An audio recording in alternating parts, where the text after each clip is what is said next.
Okay, here we have two linear equations, so a system of linear equations. And how we can recognise that substitution will be an easy method to use, despite it telling us, is because both of these y's are isolated. That is, their coefficients are both 1.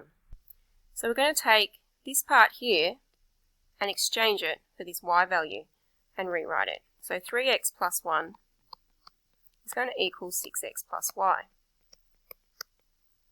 So what I've done is I've taken this 3x plus 1 and I've written it here because it is equal to y. Now you need to move your terms around until you get x by itself. And to do that you need to use opposite operations. For example, if I want this plus 1 to move over to this side, I have to use minus 1 because subtracting 1 is the opposite of adding 1. So after I've done that, I have 3x equals 6x. Then again, I still need to use reverse operations. So I'm going to move my 3x over this side. This is a positive 3x, so I am again going to use subtraction and subtract 3x. Now since I'm left with nothing on this side, I put 0. Then 6x minus 3x is 3x. It's still not finished. I don't have x by itself. So what math is being done here? This is multiplication. So to get rid of multiplication, I need to divide, the opposite or the inverse or reverse operation.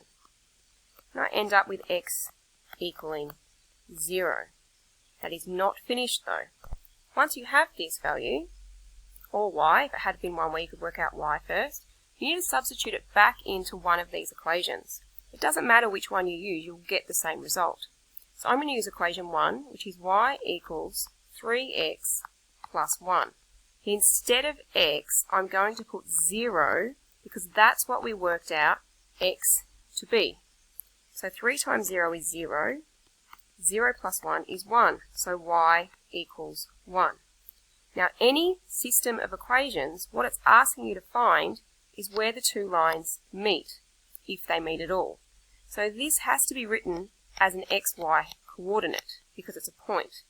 Therefore, to answer this question, it must be written in the form 0, 1.